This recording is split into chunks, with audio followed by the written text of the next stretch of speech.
guys, and welcome back to my channel. It's Shalina with Shalina Speaks, and today I would like to talk about Jamarion Robinson. Before we get started, I hope all is well with you. Let's just jump into it.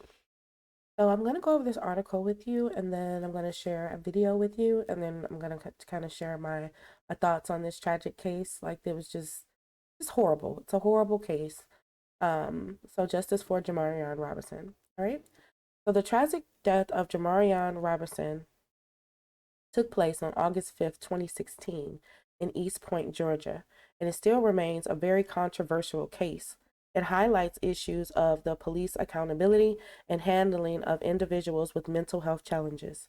The 26-year-old African American man was diagnosed with paranoid schizophrenia, and he was shot 59 times by members of a fugitive task force during an attempt to arrest him. This incident has drawn widespread attention and has raised significant questions about law enforcement practices and systematic reforms. The event leading to the shooting of Jamarion Robinson. Jamarion Robinson was wanted. He was wanted on warrants for alleged attempted arson and aggravated assault against police officers. A fugitive task force compromising federal and local law enforcement, including Eric Hines, an inspector with U.S. Marshal Service, and Christopher Hutchins, a Clayton County police officer, sought to apprehend him at his girlfriend's apartment. Officers claimed that Robinson was armed and fired at them, prompting them to return gunfire. However, Robinson's family disputes this account, alleging that the officers used excessive force.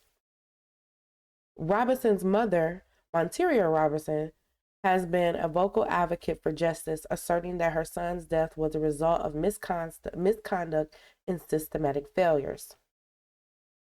In October 2021, a Fulton County grand jury indicted Hines and Hutchins on multiple charges, including felony murder, aggravated assault, first-degree burglary, making false statements, and violation of oath of a public officer.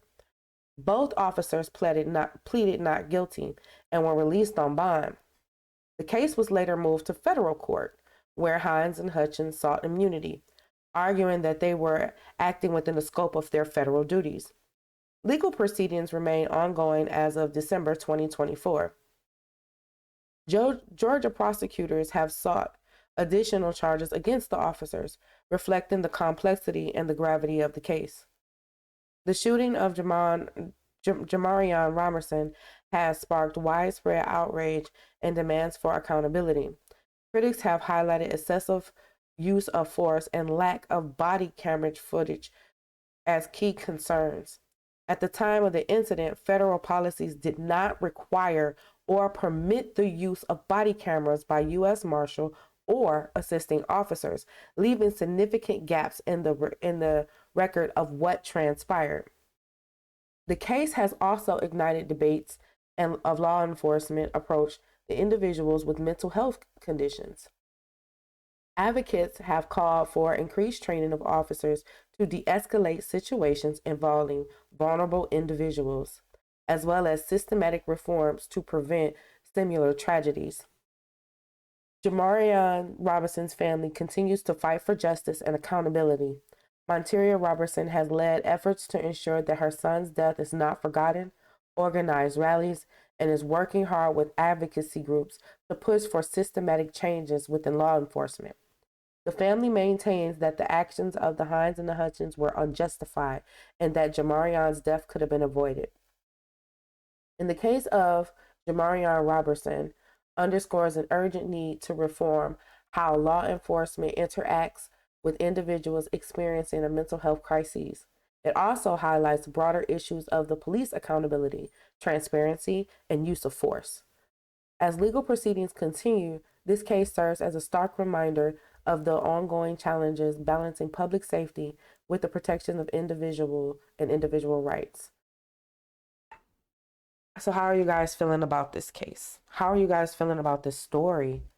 For me, I think, it's an injustice. To be shot 59 times is absolutely unheard of. And to know that there is a history of mental health and that didn't come up on record, like that, they should have something like that. Like, okay, when alleged criminal or criminal, um their record, it should pop up that they have mental health issues or something like that, so people can be aware of that, not just for the person's safety, but for the officer's safety as well, so they can know what they're dealing with, you know. I think that there should be some type of barriers there.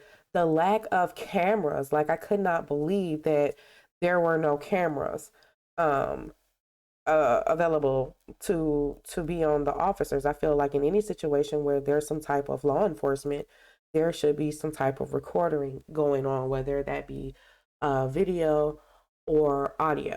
But let's get into this clip. I want to share this news clip with you guys.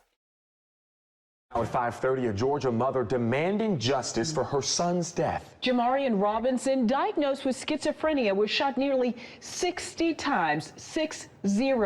That's how many times he was shot during a police raid in East Point. Atlanta News First, Zach Summers. He's live at the federal courthouse in downtown Atlanta, where a rally is being held. Zach?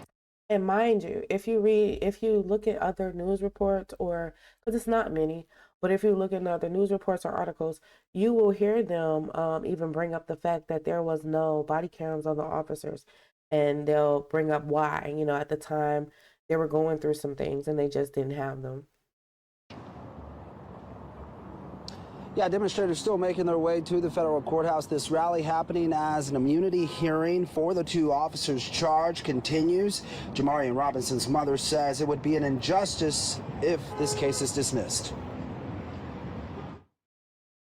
And it's making me angry and upset. Monterio Robinson says it's been disheartening to see federal law enforcement stand in solidarity with officers charged in her son's death. These officers went upstairs and stood over my son's body and shot down into his body. Jamarion Robinson was shot and killed in August 2016 at an apartment in East Point after he allegedly refused to surrender and shot at officers. A fugitive task force was trying to arrest a 26-year-old on charges of attempted arson and aggravated assault related to an incident involving his mother. He was shot 59 times. Mind you, so as you heard, it was an incident relating to his mother. So they had something going on, and even though that was a thing, that they had something going on, that still didn't cause for excessive force. It just did not cause for excessive force. Not what they did. Robinson says her son was diagnosed with schizophrenia months before and was in a crisis. We're at 7 years now. Why am I here? In 2021, a grand jury indicted Clayton County Police Officer Christopher Hutchins and Deputy U.S. Marshal Eric Hines on charges of felony murder. Attorneys for the officers arguing in court this week that the men are entitled to immunity. These officers, if they are granted immunity, they get away with murder. And we cannot let that happen. Robinson says if it does happen, it will send a dangerous message. It's sending the message that it's okay to kill brown and black people here in the United States of America. Atlanta City Councilman. It's also sending a message to me that it's okay to shoot mentally ill people or use excessive force with mentally ill people. Like that's the message that it's sending. There's no accountability. If they are granted immunity, then there is no accountability for this. And so I guess we have to ask ourselves, when are we going to stand up with situations like this and kind of come together and help rally to help make these positive changes? Because that's all it is. It's positive change. Accountability is a positive change. It's a step moving forward. So what can we do as a community, when we see stories like this? How can we come together and help people like Ms. Robinson, get justice? Well, I think it's us talking about it, us having more conversations, us doing more videos like this.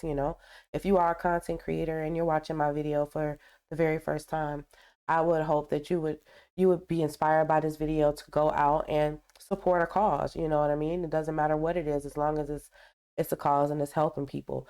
And for me, it's mental health, and that's why I do what I do. So let me know how you're feeling down in the comments. If you like this video, go ahead and give it a thumbs up. If you really like this video, go ahead and give it a share. And if you really, really, really like this video, hit that subscribe button. Until next time, peace.